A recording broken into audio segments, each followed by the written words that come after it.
à Californie, en Amérique, il y avait un groupe de gens.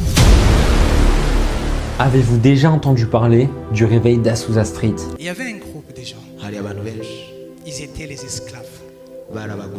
Et à cette époque-là, les esclaves n'avaient pas vraiment le droit d'étudier avec les blancs, comme c'était les noirs. Amen. Alors, il y a un homme qui aimait tellement Dieu. Il s'appelait Seymour, William Seymour. Il aimait vraiment Dieu. Il aimait aussi écouter la parole dans une école biblique. Lorsqu'il venait, parce qu'il était noir, on nous disait, s'il n'y a pas ta place. Amen. Alors il a suivi l'enseignement tous les jours sur les fenêtres. Et c'est là où il avait entendu parler du Saint-Esprit. Ensuite, au mois de décembre de la même année, Parham lui-même est venu s'installer à Houston pour y mettre pied une école de formation biblique à court terme. Dans l'école, Parham enseignait que la preuve biblique du baptême du Saint-Esprit était le parler en langue selon ce que l'Esprit leur donnait de s'exprimer. Imaginez William Seymour, c'est un homme qui vit des expériences avec Dieu incroyables. Il a envie de grandir avec le Seigneur. Il voit son ami Lucy Farrow être baptisé du Saint-Esprit. Et lui veut plus du Seigneur. Et cette femme, Lucy Farrow, n'a pas rencontré le Saint-Esprit seule. Elle l'a rencontré parce qu'elle avait appris cela de l'homme de Dieu William Parham. Alors ce qui est incroyable, c'est qu'à ce moment-là, William Seymour se dit « Charles Parham va venir vivre dans ma ville ». C'était une opportunité incroyable parce qu'il ne venait pas simplement vivre, il venait implanter une école biblique. William Seymour a voulu donc s'inscrire. Mais à l'époque, il y avait les lois ségrégationnistes qui faisaient en sorte que les hommes noirs africains ne pouvaient pas rentrer dans certains bus, ne pouvaient pas être mis à la même valeur sociale que les blancs. Étrangement, Charles Parham mettait en place ces règles ségrégationnistes et avait demandé à William Seymour de rester en dehors de la salle de classe et de rester sur les marches. Alors de jour en jour, William Seymour écoutait à la fenêtre, sur les marches de l'escalier, les cours de Charles Parham. Mais ce n'est pas à ce moment-là que William Seymour a reçu le baptême du Saint-Esprit. Seymour déménage à Los Angeles, là où tout commence. Il a dit, bon, c'est possible. Moi aussi, j'aimerais un jour parler en langue. J'aimerais un jour être rempli de sa présence. 2 jours plus tard, il commença à prêcher dans la Holiness Church rue Santa Fe, s'appuyant sur le texte de Acte 2 de 1 à 4. Il prêcha sur le baptême du Saint-Esprit manifesté au travers du parler en langue. Comme le pasteur de l'église Julia W. Ochin et d'autres membres ne pouvaient accepter ce nouvel enseignement, ils s'empressèrent d'expulser Seymour et ses adeptes de leur église. William Seymour avait déclaré ces propos: « Avant ma rencontre avec Parham, le Seigneur m'a sanctifié de tout péché et m'a entraîné dans une intense vie de prière. Je passais 5 heures par jour dans la prière.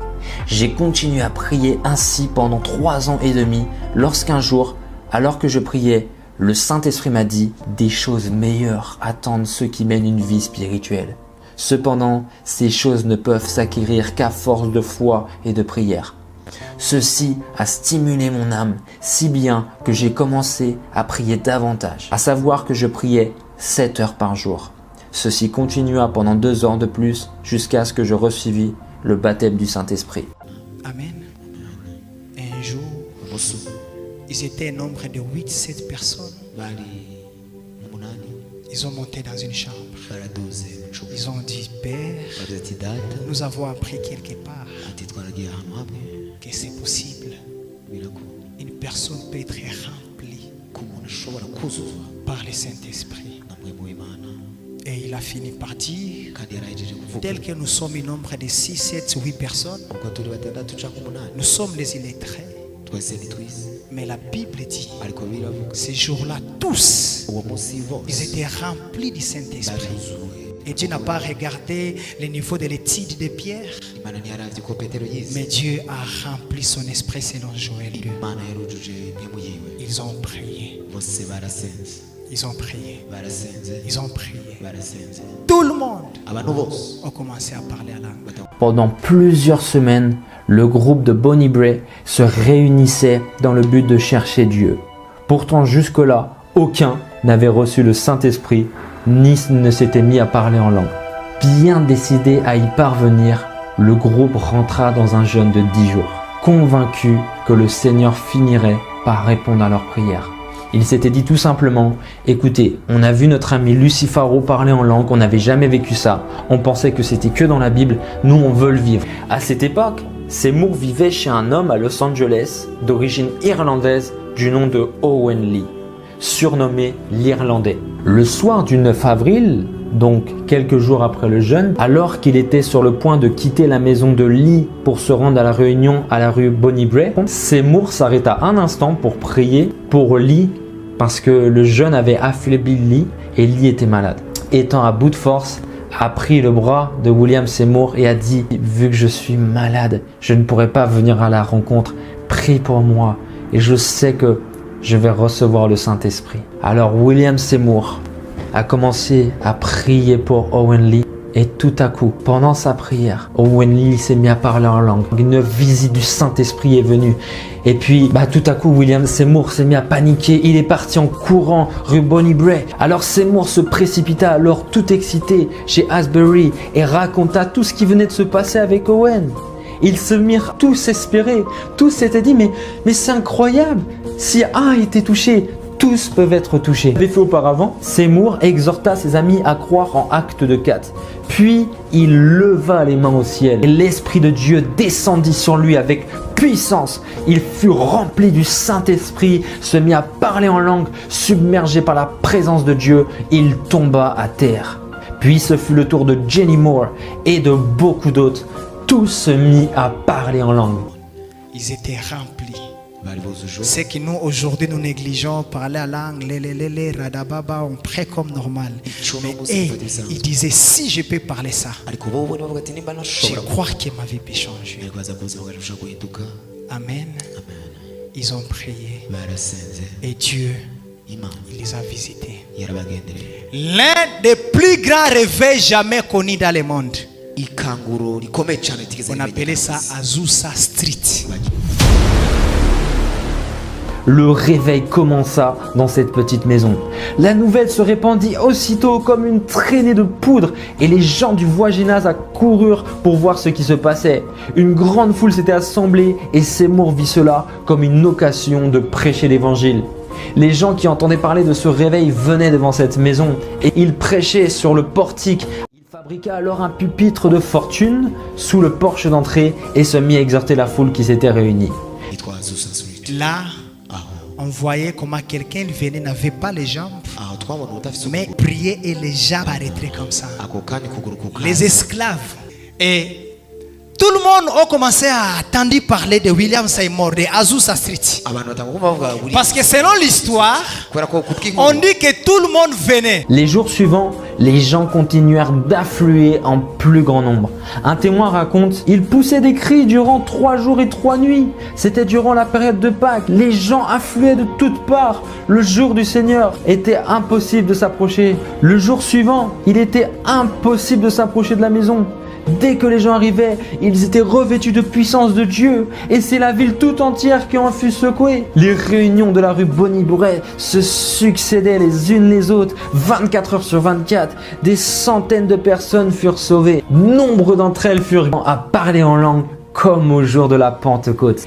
Tout le monde venait. Avant que tu arrives chez Pasteur, les protocoles, ils prient pour toi et tu es guéri. Peu importe le niveau de ton maladie, c'était une réveil jamais vue et jamais connue dans les mondes. Azusa Street. Ils n'ont pas prié parce qu'ils avaient des problèmes. Non. Ils ont prié parce qu'ils voulaient tout simplement être remplis de l'esprit de Dieu dans Amen. Et on dit ceci. Beaucoup de gens venaient partout dans le monde. Ils étaient dans le kit. Amen. Ils prêchaient. Et il n'avait pas besoin de l'interprète. Non. Boni barabakeneye abasigura. Quand il commençait à prêcher, Igihe atanguye kwigisha. on dit chaque personne Bivuga ngo uwo ari we wese attendait la prédication maternelle. yumva ibimwerekeye ku bijanye n'ururimi yumva. Voilà pourquoi il peut prendre comme ça le micro Yabasha gufata et il commence à prêcher agatangura kwigisha en langue. mu ndimi.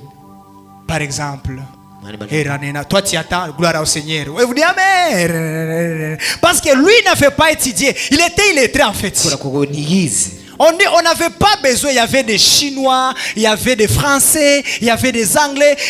Tout le monde venait et tout le monde sans interprète. Tout Bivuga le ngo monde. hari abantu b'isi yose ngo kandi barakeneye gusigura barabyumva. C'est ne réveille jamais connu dans le monde. Ikangura ritigeze rimenyekana. Pourquoi je voulais commencer par vous dire ça? Kubera iki natanguye kuvuga ngo ibyo? Parce que la prière, Kubera ko et amasengesho. quand vous êtes dans la présence de Dieu, Iyo muri kuba kw'Imana vous entrez dans la dimension d'invoquer, mwinjira mu rugezo vous rwo oubliez vos maisons. mukibagira amazu yawe. Voilà pourquoi les apôtres, ils ont tout abandonné. Ils ont dit, nous avons des problèmes, c'est vrai, nous avons nos femmes, c'est vrai, mais on doit aller quelque part parce que dans l'invocation, on doit être concentré, connecté. Mu guhamagara turifatanya tukimatanya ni mwe. Et l'Esprit de Dieu Mwe mu Imana est venu araza sur eux. kuri bo. Bien-aimés dans le Seigneur. Mukundwa mu Mwami. Dieu, Imana c'est un Dieu puissant. ni Imana ikomeye cyane. Et moi, je crois aujourd'hui, Kandi ndizera no munsi Dieu va visiter quelqu'un. Imana azagenderera umuntu. Et s'il y a un esprit qui bloque ta vie, Kandi niba ari mwe mifasha ubuzima bwawe. il est écrit que tu es le temple de Dieu. Haranditse kuri ingoro y'Imana. Voilà pourquoi Jésus a dit que ma paix soit avec vous. Niyo mpamvu Yesu yavuze ngo amahoro yanje abane nawe. Pourquoi? Kubera iki? Parce que là où il y a le Saint-Esprit, il y a la paix. Kubera ko mu buturo bwa mwami w'Imana haba Et amahoro. là où il y a les maladies, Ahari ingwara, les problèmes, ibibazo les péchés, bya il n'y a pas la paix.